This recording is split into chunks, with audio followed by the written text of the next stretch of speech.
Miss McKay? Oh, hi, Oscar. Wow, what are you doing?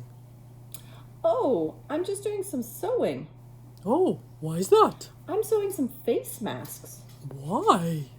Well, some people are choosing to wear face masks when they go out into populated public places, and sometimes I choose to wear a face mask too. And, well, I got kind of tired of these ones, and I wanted to make something a little more interesting. Wearing a homemade face mask does not necessarily protect the wearer from getting sick. It can help to reduce the spread of COVID-19 by people who have the disease but don't realize it. It's really only worth considering when proper social distancing of 2 meters or more cannot be achieved and should be combined with and not replace other preventative measures such as frequent hand washing and social distancing. The first one that I made didn't require any sewing at all. I just used a bandana and some hair elastics. But when I put it on, I feel kind of like I have a flu over my face. I think if I'm going to wear a bandana over my face, I think I'd rather wear it like that. Alright, so then the next one I made required just a little bit of sewing, and that was this one here. This one is really comfortable and really soft, except I look a little bit like a bandit. So then I made something that looked a little bit more official. I made this one that required more sewing, and it's got those cool pleats in it and stuff. That way it fits over your face better. But it was really big, so I made another one like that one that's a little bit smaller. I think that's the best one so far. Except then I was thinking, the hardest thing about a mask is not being able to see people's expression. And so I thought, maybe I can put my own expressions on a mask. Why are people wearing masks anyway? That's a really good question, Oscar. I'm glad you asked it. You know how everybody is supposed to be keeping their hands to themselves? Yeah, and we're not sharing as many things these days.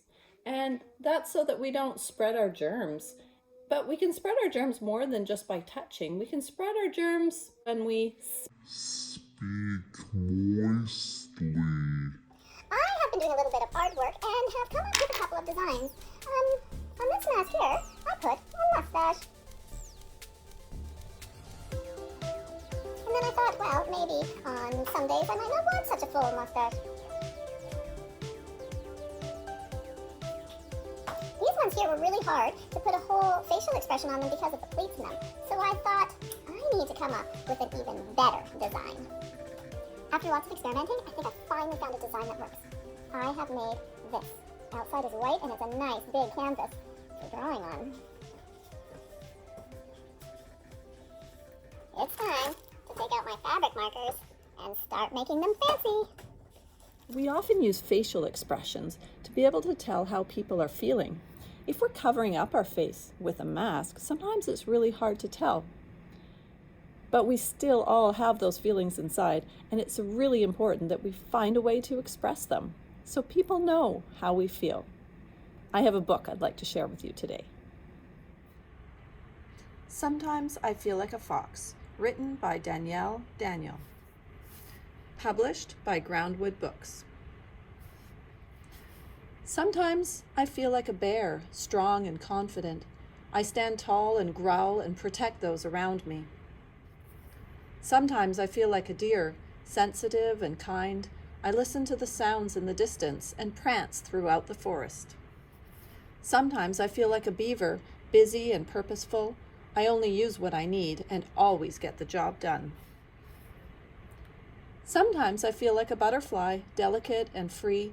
I spread my wings wide open and flutter from flower to leaf. Sometimes I feel like a moose, awkward yet graceful.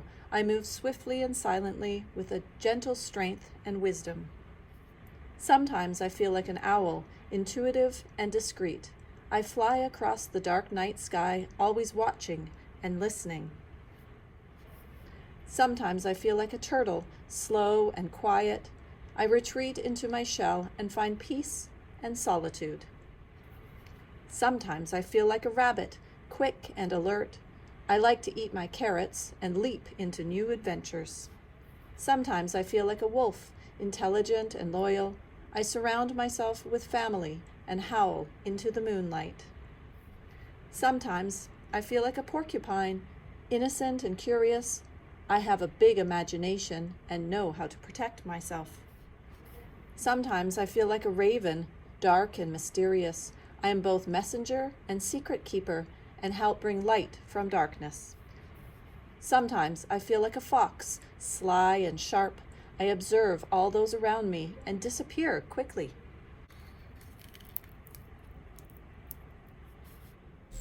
I can show how I feel like different animals with my special masks.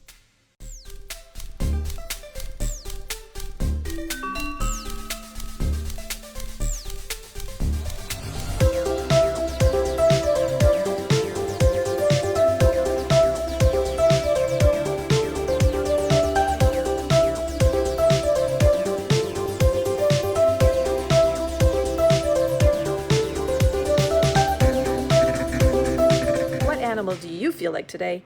And how are you going to show it?